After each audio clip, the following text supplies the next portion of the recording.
हम लोग भय से हर समय घिरे होते हैं।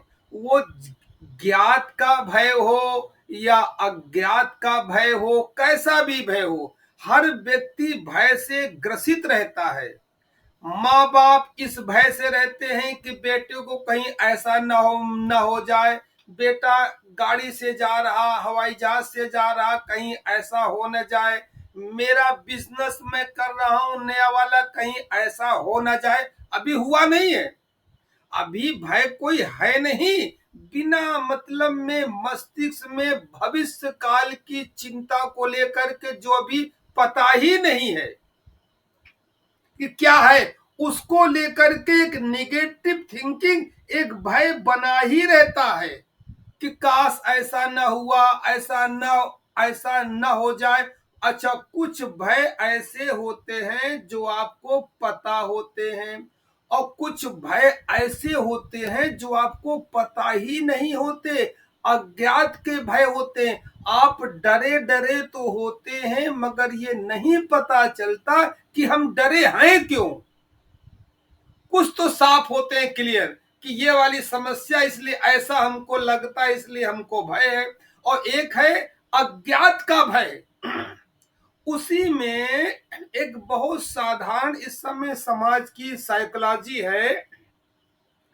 अधिकांशतः लोगों को ये जो आप देखते हैं ना समाज में, भूत प्रेत यक्ष राक्षस वास्तु ज्योतिष ग्रह कलेश किया कराया निगेटिव ऊर्जा, इस प्रकार के भय से भी समाज इस समय बहुत ज्यादा पीड़ित है, बहुत पीड़ित है। लाख पढ़ा लिखा तबका हो, शिक्षित तबका हो, मगर मस्तिष्क में इस प्रकार के भय भी बहुत भरे रहते हैं। तो हम जाने अनजाने में इस प्रकार के भय से कैसे दूर हो जाएं, अभय को प्राप्त हो जाएं, इसलिए नाभि चक्र का सक्रिय होना बहुत जरूरी है। तो अब हम 30 दिन केवल नाभि चक्र को सक्रिय करने का प्रयोग करेंगे। पूरे 30 दिन नाभि चक्र कैसे सक्रिय करना है। हम लोग जो दैनिक बैठ करके नाद ब्रह्म का ध्यान करते हैं, तो नाद ब्रह्म का ध्यान तो करेंगे 30 मिनट, पूरे 30 मिनट। और नाद ब्रह्म इस प्रकार करेंगे कि मुंह बंद रहेगा, भीतर ओंकार नहीं बल्कि जैसे ये भौरे की गुंजन होती है, भौरा जैसे गुंजायमान होता है,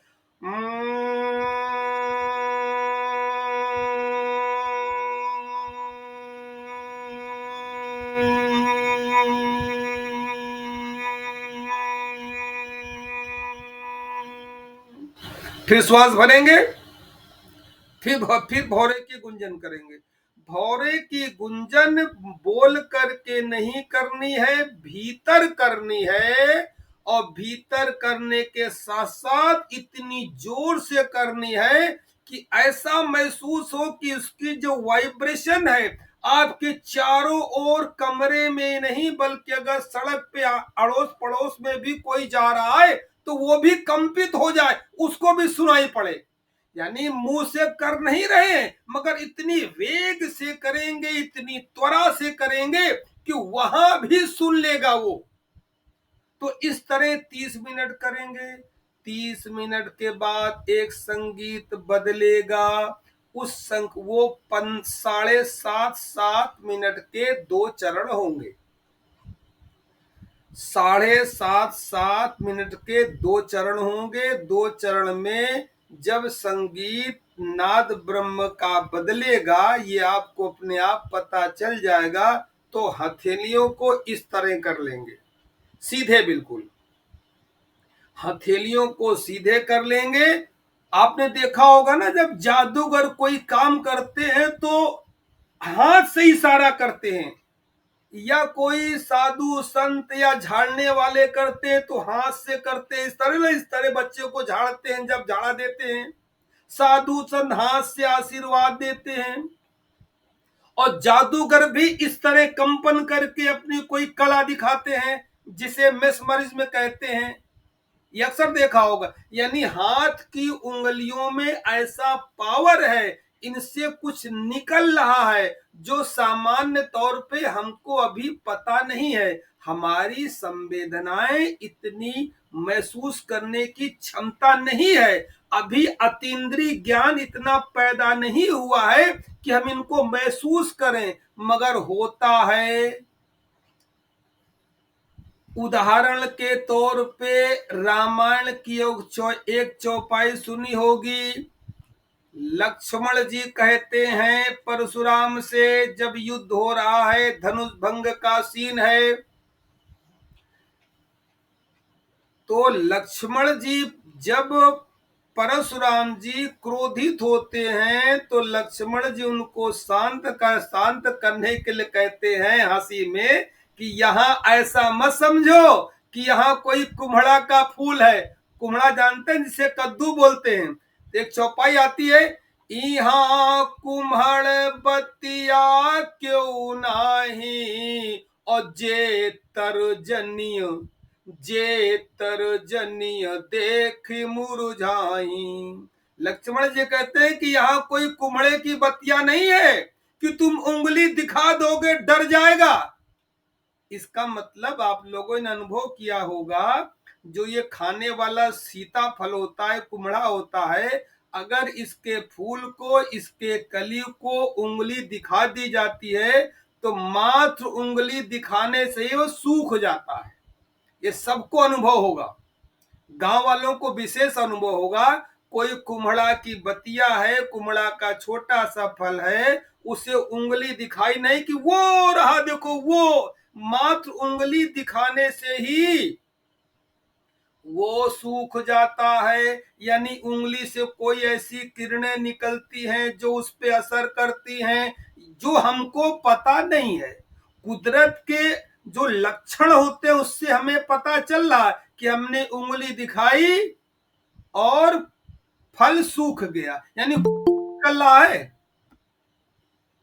इसी तरह आपने देखा होगा, जब पितृपक्ष होता है, जब घर में पितृपक्ष होता है, जब श्राद्ध किया जाता है, उस समय पहली अंगुली से तिलक किया जाता है। परिवार में जो बड़े बुजुर्ग जिनका शरीर पूरा हो गया है, उनका जब श्राद्ध करते हैं तो पहली उंगली से तिलक करते हैं।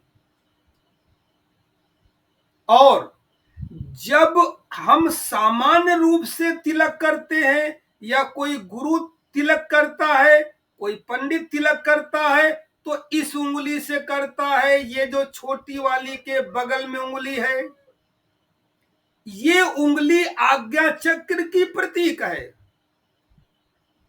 जो यहां से निकलता है, वाइब्रेशन होता है, वही वाइब्रेशन इस अंगुली में भी होता है।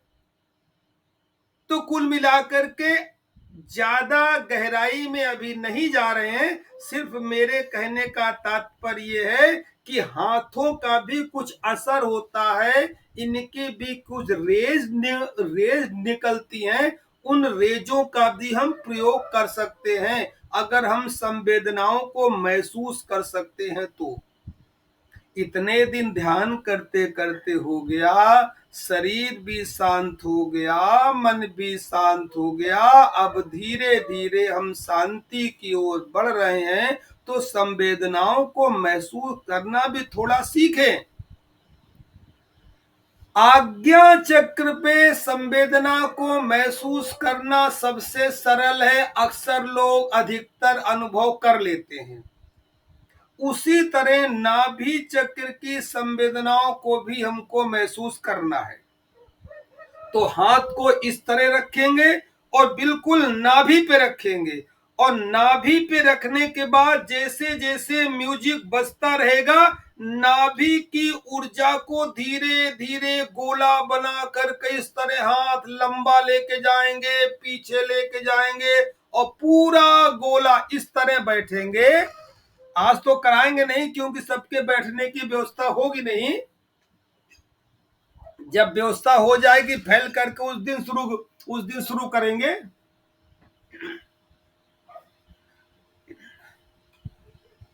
नाभि में अभी देखने के लिए हम ऊपर रख रहे हैं, ये नाभि में रहेगा। नाभि में इस तरह हाथ रहेगा, हाथ फैले रहेंगे, और जब म्यूजिक संगीत बजेगा तो उसकी धुन में हाथों को आगे चल के आगे चल के आगे चल के इस तरह फैला के फैला के फैला के फैला के पूरा पीछे गोला बना करके, यानी जो नाभि की ऊर्जा है पूरे विराट ब्रह्मांड में फैलानी है, और ला करके पुनः नाभि में रोक देनी है। और महसूस ये करना है कि जो मेरी नाभि की ऊर्जा है ये पूरे समस्त ब्रह्मांड में फैल रही है।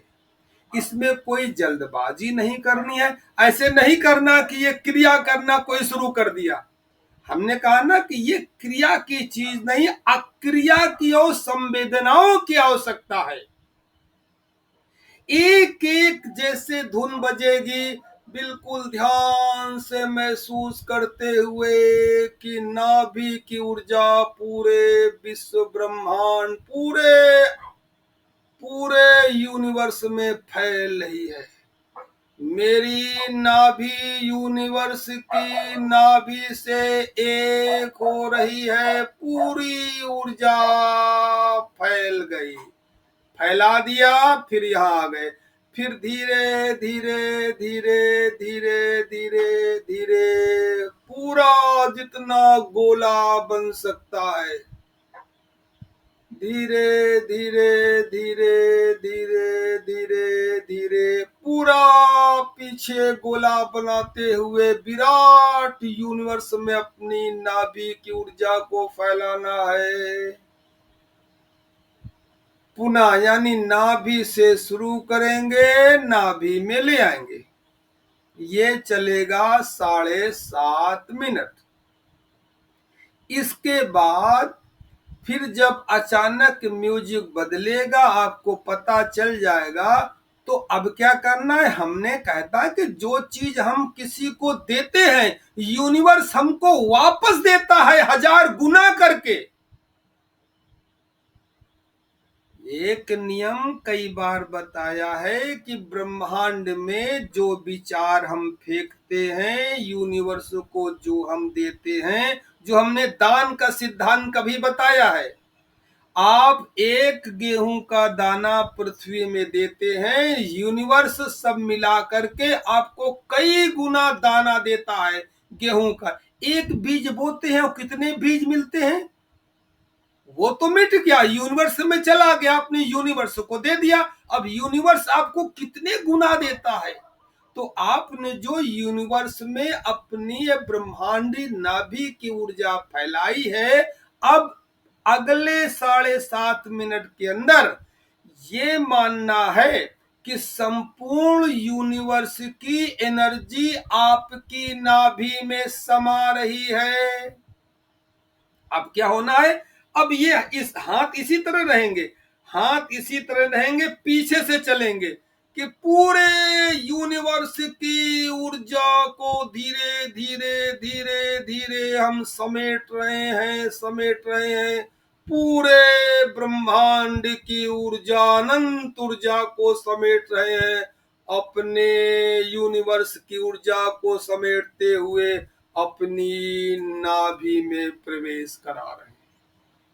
केवल दिशा बदल जाएगी। पहले अपनी नाभि की ऊर्जा यूनिवर्स में ब्रह्मांड में फैलाई, फिर ब्रह्मांड की ऊर्जा, यानी ऐसे किसी को बुलाते हैं तो ऐसे बुलाते हैं ना, ऐसे इस तरह बुलाते हैं ना, ऐसे। तो ये फैला करके धीरे धीरे संगीत बजता रहेगा, भावना रहेगी कि पूरी यूनिवर्स की ब्रह्मांड की ऊर्जा मेरी नाभि में समाती चली जा रही है। बोलना कुछ नहीं है, संगीत बजता रहेगा, भाव से केवल कल्पना करनी है और नाभि चक्र पे महसूस करना है। नाभि चक्र पे महसूस करना है कि किस तरह क्या संवेदनाएं हो रही है।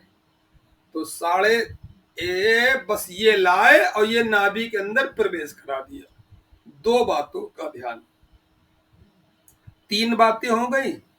पहली बात, हमको 40 मिनट तक ओंकार नहीं बल्कि भौरे की तरह गुंजन करना है, मुंह बंद करके।